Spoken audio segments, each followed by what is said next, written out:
So this next problem is also in the book. It's from section 6.3. Basically the section that deals with cylindrical shell method. And this is number 15. And number 15 gives you two equations. It gives you the equation y equals x squared and the equation y equals 9. And it wants you to revolve the region formed by these two equations about the x-axis. So when you get stuff like this, this is going to be easy because it's not complicated, so you can easily integrate these functions. But you have to think about this because it's kind of tricky. So we start by drawing out the equation, drawing the graphs of these equations. So the first one we have the y-axis and we have the x-axis. We go y equals x squared.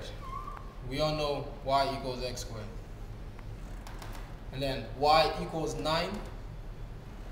This graph is not drawn to scale. Let's say this is 9. This is the region omega that we're trying to find when rotated about the x-axis. So in order to find where these two graphs intersect, you do the same procedure we did last time. Say if y equals x squared and y equals 9, then x squared should equal 9. And when you take the square root, you get x equals plus minus 3. And that's evident on our graph. We see that on the x-axis, to the left we have -3, and to the right we have 3. And this graph revolves around the x-axis, so you have to remember to make your integrating equations a function, make x a function of y. So basically you have to transform all this. So y equals x squared goes to x equals square root of y. And y equals 9, that's the tricky part. Y equals 9 is just a straight line. You see? So when you revolve this, you can kind of visualize what you get. When you revolve this, you get something like this.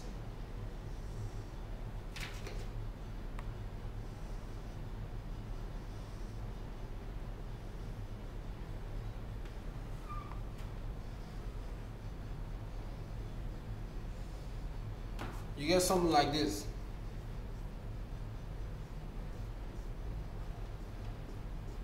And these revolve to make this shape. It looks like a horn through the x-axis.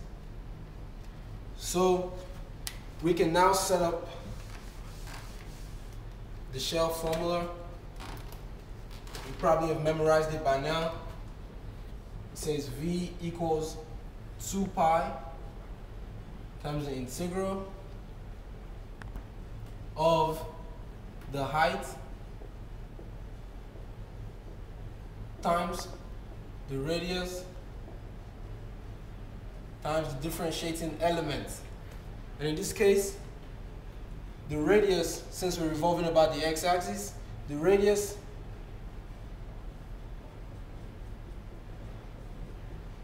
is just y. And the function itself is this. So as you can see, 9, the line y equals 9, the vertical line y equals 9 doesn't come into play except in the limits. So when we set up the integral, we get v equals 2 pi from 0 to 9 times the height, which is y, times the radius, which is square root of y because it has to be in terms of x, times the differentiating element, which is y. But if you notice, this equation captures just one half of the volumetric shape we have here.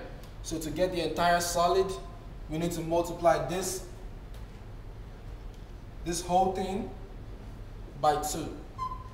And we do that because this graph is symmetric, so we can see that the area, the volume of this side is the same as the volume of this side. So to get the entire volume, you just multiply the equation by 2. So let's solve this. So now we have V equals 4 pi from 0 to 9 times y times square root of y. It's the same thing as I showed you before. Y times the square root of y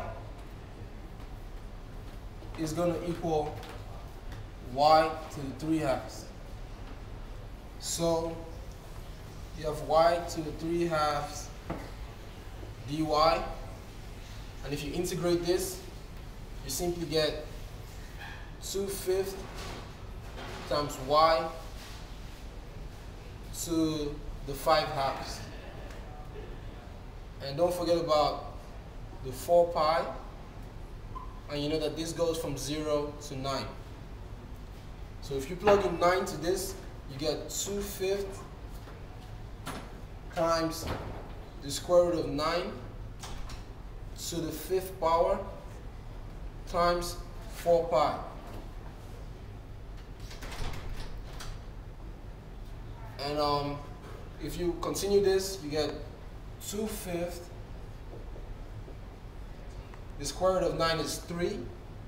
Is 3. And 3 to the 5th is 243. And that's also multiplied by 4 pi.